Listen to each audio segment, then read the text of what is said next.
오늘 우리에게 주시는 하나님의 말씀 함께 보겠습니다. 신약성경 에베소서 6장 11절에서 14절까지 말씀입니다. 에베소서 6장 11절에서 14절까지 말씀 제가 봉독해 드립니다. 마귀의 간궤를 능히 대적하기 위하여 하나님의 전신갑주를 입어라. 우리의 씨름은 혈과 육을 상대하는 것이 아니요 통치자들과 권세들과 이 어둠의 세상 주관자들과 하늘에 있는 악의 영들을 상대함이라. 그러므로 하나님의 전신갑주를 취하라. 이는 악한 날에 너희가 능히 대적하고 모든 일을 행한 후에 서기 위함이라. 그런즉 서서 진리로 너희 허리띠를 띠고 의의 호심경을 붙이고. 아멘. 계속해서 전신갑주 시리즈 오늘 두 번째 시간입니다. 진리의 허리띠로 우리를 무장하라 라고 오늘 말씀하고 있습니다. 세계사에 있어 가지고 로마 제국의 흥망성쇠는 아주 가장 흥미로운 역사 중에 하나입니다.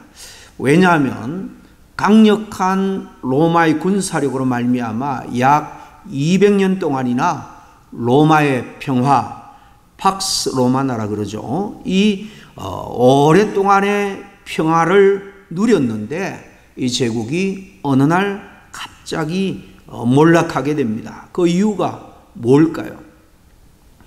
역사가들이 이 원인들을 찾았는데 그 중에 공통적인 원인은 이 팍스 로마나 로마의 오랫동안 지속된 평화 그 자체가 바로 멸망을 초래했다라고 진단을 합니다. 오랜 평화 속에서 로마인들이 나태해 있었고 그 나태함은 군대까지 이르러서 군인들도 아주 나태한 군생활을 했습니다. 젊은이들은 군대 가기를 싫어했고요. 그래서 멀리 게르만에서 용병들을 사서 국경 보초를 세우기도 했습니다.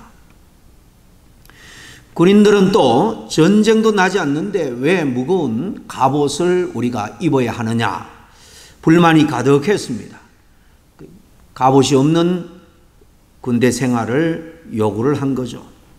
바로 그런 것들이 바로 이 로마 멸망의 전조였던 셈입니다. 영적 전쟁도 마찬가지입니다. 갑옷이 무겁다고 거부한 그 로마 군인들이 전쟁에서 결국은 패배하고 망한 것처럼 영적 갑옷을 입기 싫어하는 우리 성도들은 영적 전쟁에서 승리할 수가 없는 것입니다. 오늘부터 우리가 영적 전쟁에 승리하기 위해서 우리가 무장해야 될 것이 뭔가 하나하나 살펴보는데 첫째가 바로 우리의 허리에 진리의 띠로 단단히 동여매라 라고 말씀하고 있습니다. 예수님은 당신의 교회를 구약의 성막이나 당시에 영적인 그런 보루 역할을 했던 회당이 아닌 헬라어로 에클레시아라고 선포하셨죠. 이 에클레시아 당시 그리스 헬라 말입니다.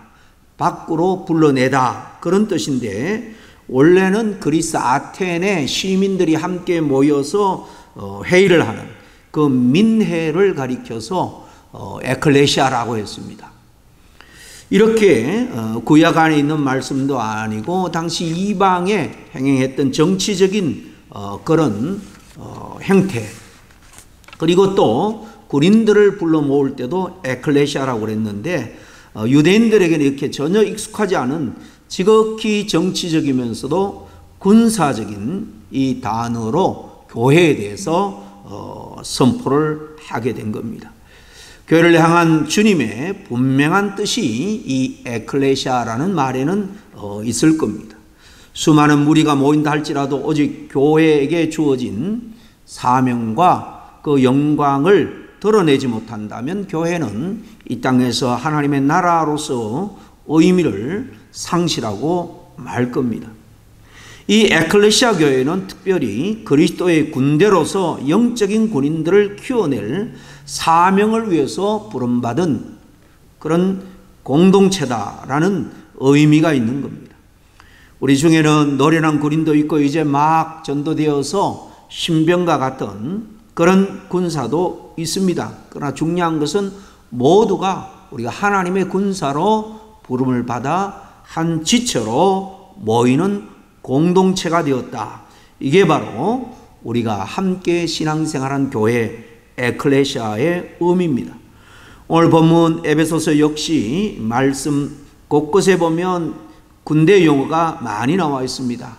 오늘 읽은 13절에도 바울은 악한 날에 능히 대적하고, 이 말은 이 전쟁의 때에 우리가 적들을 상대하고 이 말입니다.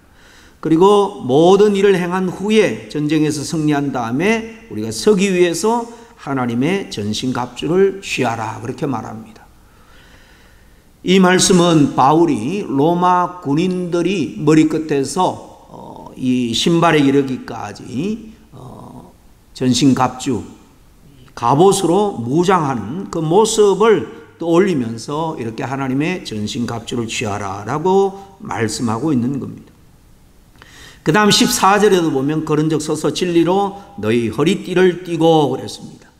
이 허리띠는 군인들이 전쟁에서 큰 칼과 창을 휘두르기 위해서 힘을 써야 되는데 바로 이 축의 중심이 되는 허리를 단단히 허리띠로 동여매어 힘있게 무기를 사용하라 그런 의미입니다. 너희는 그리스도의 군사로 그렇게 서서 진리로 단단하게 먼저 허리를 동여매라는 의미죠. 전신갑주의 첫 무장으로 선포된 이 진리의 허리띠로 우리가 무장하기 위해서 먼저는 왜 이것을 허리에 매야 되느냐, 이 허리에 대해서 생각을 해보고 또 진리, 이 띠를 진리라고 말씀하는데 이 진리 그 자체에 대해서 따로 나누어 생각해 보겠습니다. 먼저 진리의 허리띠를 동여매는 이 부분, 바로 허리에 대해서 먼저 상고하기를 원합니다. 허리는 머리끝에서 발끝까지 이르는 우리 몸 전체의 중심 축이 되는 부위입니다. 힘을 쓰는데 바로 근간이 되는 부위가 허리입니다. 우리가 서로 움직이게 하는 힘의 근원이 이 허리에서 나온다고들 합니다. 사람의 기초나 근본이 되는 이 허리, 바로 생명체가 생명체로 존재하고 또 활동하는 모든 그 생명 자체의 근원이 바로 이 허리인 것입니다. 창세기 보면 하나님께서 인간을 만들고 생육하여 번성하라 그렇게 명합니다.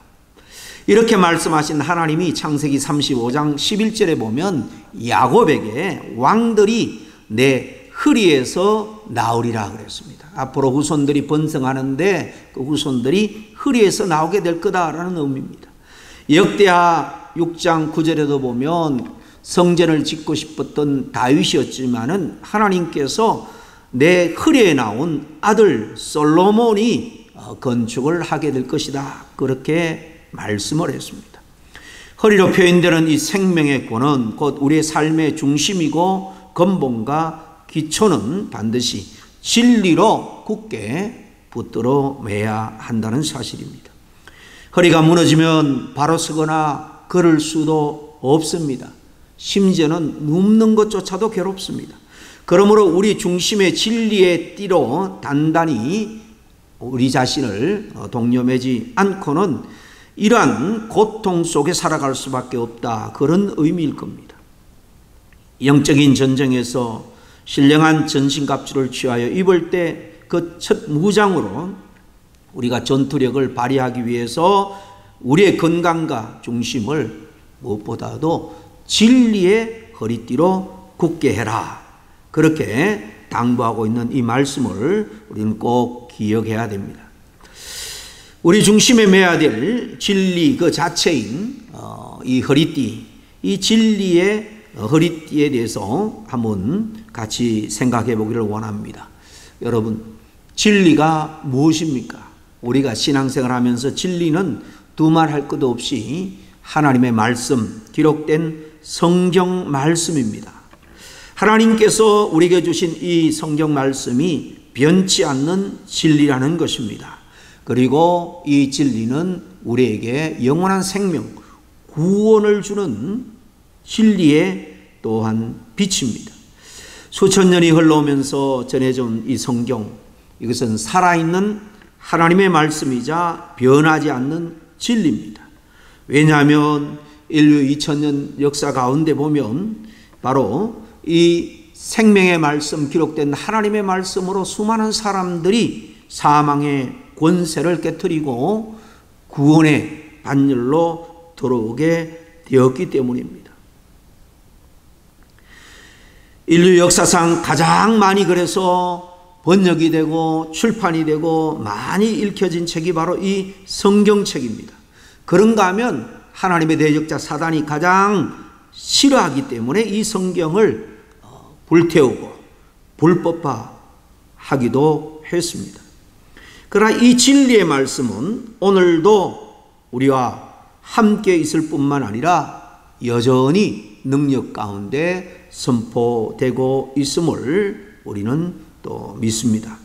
시대적인 흐름에 따라 사람들이 자의적으로 하나님의 말씀을 잘못 해석한 우를 범한 적이 많이 있지만, 그러나 성경이 기록한 진리의 내용은 조금도 변함없이 그대로 역사 가운데 우리에게 전해져 왔고 또 우리가 전해야 하는 것입니다.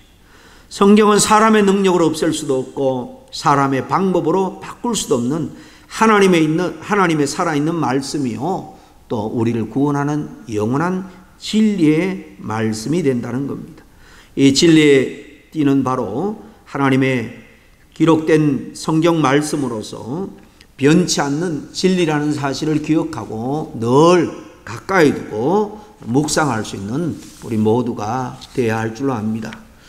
이 진리의 성경 말씀을 생각할 때 또한 우리가 기억해야 될 것은 66권 전체가 하나로 된 진리 체계를 가지고 있다라는 것을 우리가 기억을 해야 됩니다. 우리는 창세기부터 요한계시록까지 하나님의 말씀 66권 전체를 하나님께서 우리에게 주신 진리의 말씀으로 우리는 믿고 전체를 읽고 또 전체를 배우고 전체 가운데서 우리는 주님의 영적인 은혜와 교훈을 받도록 힘써야 하는 것입니다. 다시 말해서 내가 좋아하는 책만 그렇게 취사 선택해서 취할 것은 아니다는 거예요. 성경은 우주의 창조자시고 또 세상의 주관자 되신 하나님께서 우리에게 보존하여 주신 그 전체로 66권 전체가 바로 온전한 책입니다. 수천 년의 역사 가운데 40여 명이나 되는 저자들에 의해서 기록했지만은 처음부터 끝까지 한 주제로 관통하고 있습니다. 그리고 이 성경을 우리에게 남겨주신 목적이 분명합니다. 바로 하나님의 나라를 건설하기 위해서 주체가 되시는 구약은 오실 메시아에 대해서, 신약은 오신 그분의 모든 하나님 나라 사역을 기록하고 있습니다. 이렇게 66권은 전체가 하나의 큰 맥을 가지고 있는 진리 체계입니다. 역사를 주관하신 하나님께서 이렇게 66권의 저자에게도 성령으로 감동해서 친히 그들의 모든 지정의를 주관하여 쓰게 했을 뿐만 아니라 또 어느 시점에 이 구약 39권, 신약 27권을 하나님의 말씀으로 확정해서 사이비 이단들의 여러 난해한 책들로부터 구별하게 했습니다. 이런 역사까지 다 포함해서 성경은 하나님의 감동으로 되었다, 그렇게 우리는 믿는 겁니다. 가끔 성경에 속하지 않은 외경이나 위경에 관심을 갖는 분들이 많이 있습니다. 무슨 선지자가 직접 계시를 받았었다, 그런 책 중에 코란이 있고 몰몬경이 있습니다. 이런 데 관심을 두는 분들이 많이 있습니다. 참으로 어리석은 일이죠. 하나님은 그의 주권 안에서 온전한 성경을 우리에게 줬습니다. 그래서 가장 근래에 와서 특별히 새롭게 사랑받고 있는 책이 아가서입니다. 이 아가서를 여러분 생각해 보세요. 남녀의 사랑에 대한 그런 리얼한 묘사가 가득한 이 책을 두고 사실 오랫동안 성경학자들 사이에서도 과연 이 책이 하나님의 말씀 안으로 포함되어져야 되느냐 의문을 가지고 비판도 많이 했습니다. 논쟁도 많았던 책입니다. 그러나 주님의 다시 오심을 준비하는 이때에 이르러서 이 아가서는 바로 신랑 되신 예수님을 맞이하기 위해서 그의 신부 되신 우리 교회가 어떻게 준비하고 단장해야 되느냐 그 과정들을 잘 보여주는 책으로 새롭게 해석되고 또 사랑을 받고 있는 겁니다. 신약의 계시록이 다시 오실 주님과 그와 하나 될 신부 바로 우리들의 마지막을 말하고 있는 것처럼 구약의 아가서가 이 시대 교회에게 동일한 메시지를 전하고 있다는 사실입니다. 66권의 성경은 오늘날 자유주의 신학자들이 자기의 얄팍한 경험과 지식으로 비평학적으로 난도질할 그런 대상이 아닙니다.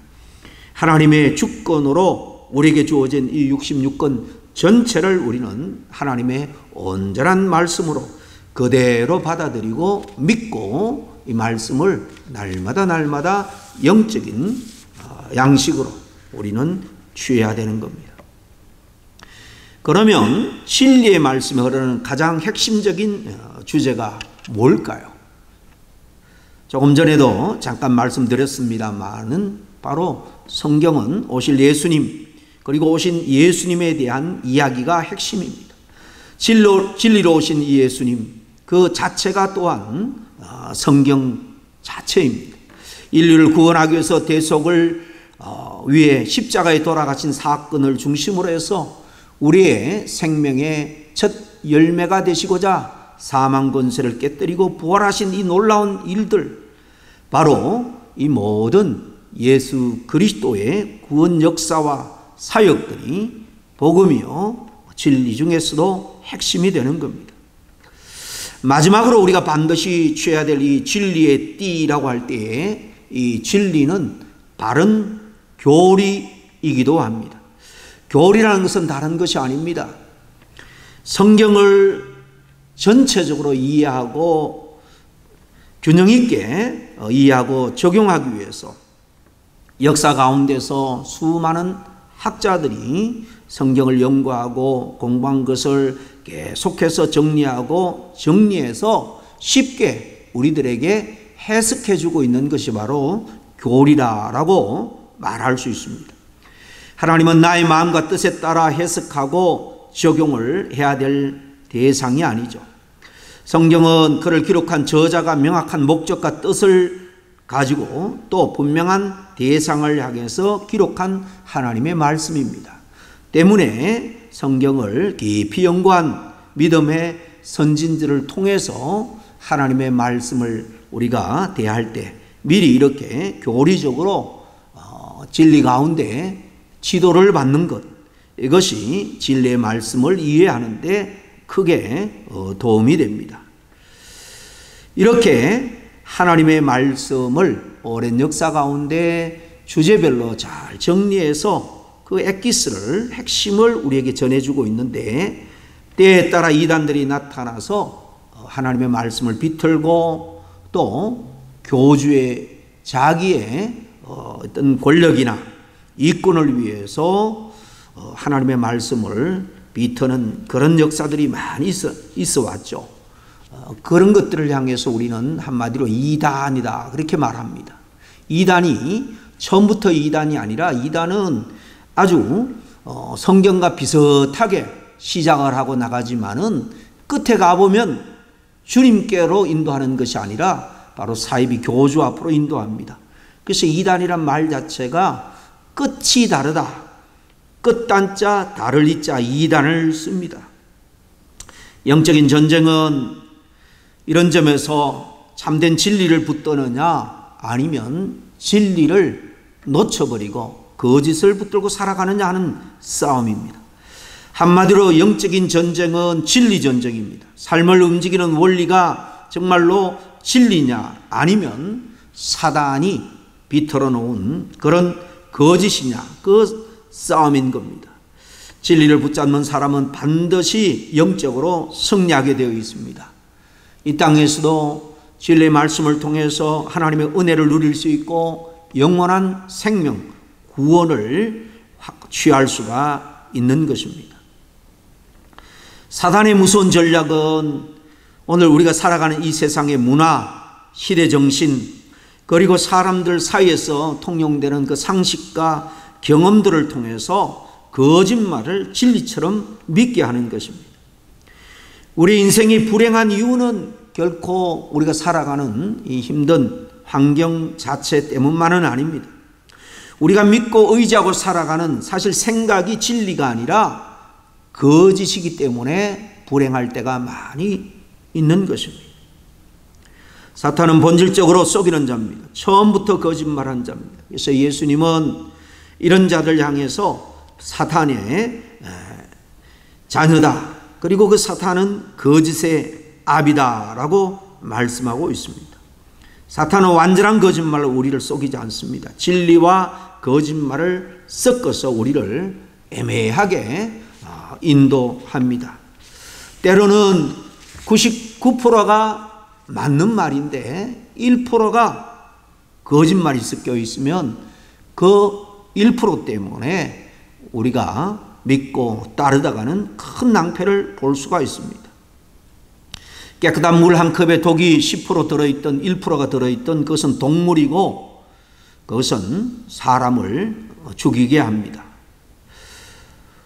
독이라는 것은 치명적이어서 조금만 섞여도 그 물을 마시면 안 되는 것입니다.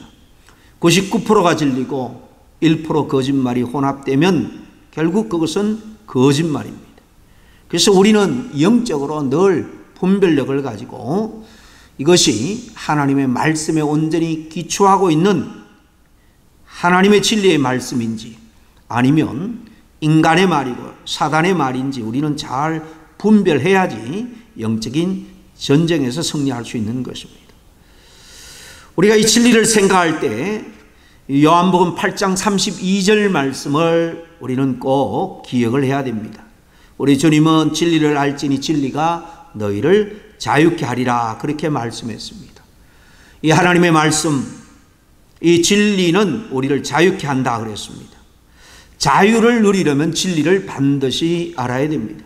진리는 단순한 지식이 아니라 진리신 예수님을 우리가 전인격적으로 만나는 그런 체험하고 아는 겁니다. 바로 이 진리 안에 거하는 것이 사단으로부터 우리가 자유함을 누리는 것입니다. 사탄은 자유를 속입니다. 하고 싶은 대로 하라고 우리에게 부추깁니다. 그것이 진리라고 거짓말하는 것입니다. 스스로 우리가 선택할 수 있는 부분이 영적인 또 모든 면에서 우리 자유 영역에 속하지만 스스로 선택하는 것만이 자유가 아닙니다. 그 자유를 우리가 행했을 때 그 결과가 어떻게 나타나느냐에 따라서 우리는 자유를 정말 진리 안에서 행할 필요가 있는 것입니다. 그러니까 자유에 관한 진리는요, 하고 싶은 대로 하는 것이 아닙니다. 내 마음, 내 욕망을 따라가는 것이 자유가 아닙니다. 하나님께서 우리에게 꼭 하라고 맡겨주신 그 일을 하는 바로 힘이 어떤 의미에서 자유인 겁니다. 마땅히 해야 될 것을 하는 것이 진짜 자유라는 말씀입니다. 마땅히 해야 할 것을 하지 않는 것이 자유가 없는 인생인 겁니다. 사단은 진정한 자유를 무엇으로부터 벗어나는 것이라 계속 속삭입니다. 하나님으로부터 벗어나는 것이 자유라고 속삭입니다. 그러나 하나님을 향해 나가고 하나님을 사랑하고 하나님의 법칙대로 살아가는 것이 진리입니다. 거기에 진정한 기쁨이 있고 행복이 있고 영원한 생명이 있기 때문입니다. 이처럼 진정한 자유는 해야 될 그 일을 하는 겁니다. 하나님의 창조 질서를 지키는 것, 피조물로서 주님께서 맡겨주신 사명을 감당하고 매사에 하나님의 뜻대로 살아가는 것, 이게 진리입니다. 진정한 자유를 누리는 삶입니다. 그럴 때 인간은 주님 안에서 근심과 걱정, 두려움 없는 삶을 살아갈 수가 있기 때문입니다. 진리로 허리띠를 메고 죄로부터 그리고 사탄으로부터 세상의 여러 풍랑으로부터 날마다 승리할 수 있는 우리 주님의 영적 군사들이 다 될 수 있기를 간절히 축복합니다. 함께 기도하겠습니다. 하나님 아버지, 참으로 감사와 찬양을 드립니다. 세상 사람들은 다 진리를 추구하지만 진리 대신 우리 주 예수 그리스도를 만나지 못하면 결코 진리 앞으로 인도될 수 없음을 우리는 잘 압니다. 하나님께서 우리에게 긍휼을 베풀어 주셔서 참된 진리가 무엇인지를 깨닫게 하시고 진리 대신 예수 그리스도를 전인격적으로 만나게 하여 주시니 참으로 감사와 찬양을 드립니다. 진리 대신 주 안에 거함으로 이 땅에서뿐만 아니라 사망 권세를 이기고 영원한 생명을 누리는 참된 우리 인생의 자유를 누릴 수 있도록 주님 함께하여 주시옵소서.